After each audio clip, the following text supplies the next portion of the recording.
Juvenile Luciano.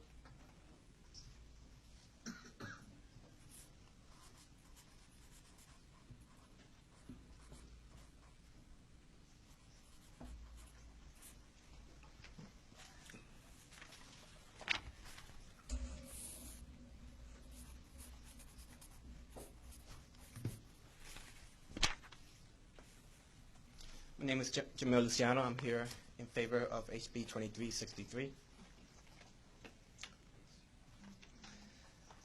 I'm a proud dad of 3 adorable children.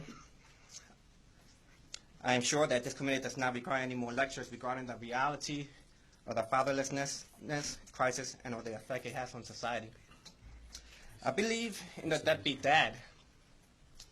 I also believe in the deadbeat mom. Even more so, I believe that most moms out there are good moms. I also believe that the vast majority of dads out there are great dads.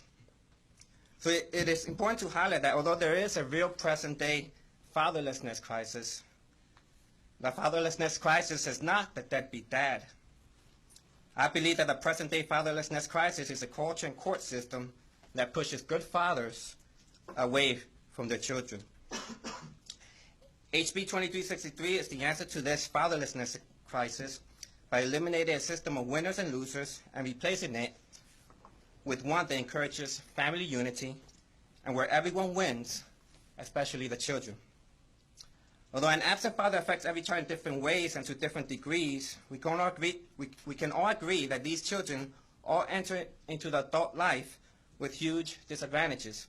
I myself was raised in a fatherless home. Consequently, as a little kid, I aspired to grow up and become the greatest dad ever, to find myself a good woman, create a family, and watch my kids grow up. My aspiration was shattered after my 10-year marriage ended. Everyone, including the legal community, filled my mind with words of disenfranchisement, reminding me that the court will always rule in favor of the female. After all, but I believe that the justice system will see how much of a good father I really was. After all, I have physical custody of my kids.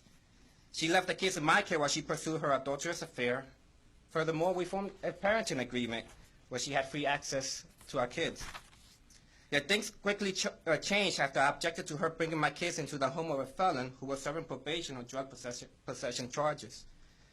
And I was a fatherly concern that provoked her and her boyfriend to conspire against me. So she went to the police and accused me of stalking. And without a sliver of evidence, the police officer came and arrested me.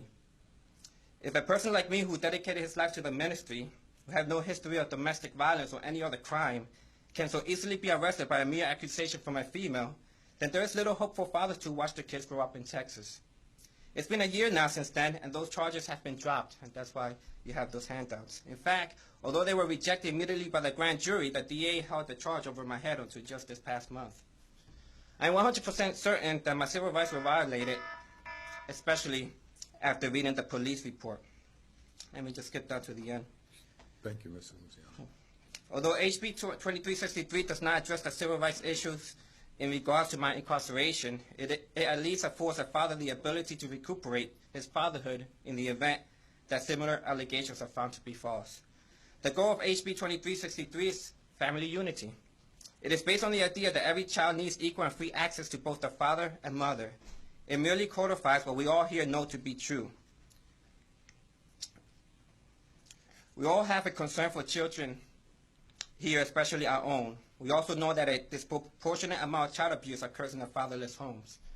This committee has done a lot to prevent child abuse. And Texas has been a leader in job creation and energy production, and I wish they would be a leader in family unity as well.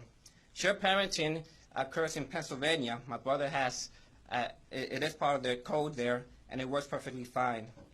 And to close, I dream of the day when I can live close to my kids without fear of being incarcerated based on a female's golden word. I have to live 7 hours away to avoid any future incarceration by false allegation. And HB 2363 is the answer to the fatherlessness crisis and to all the social problems that result from it. All right, Thank Mr. you. Luciano, thank you. Thank you very much. Any questions? Not hearing any. Chair calls John Gill.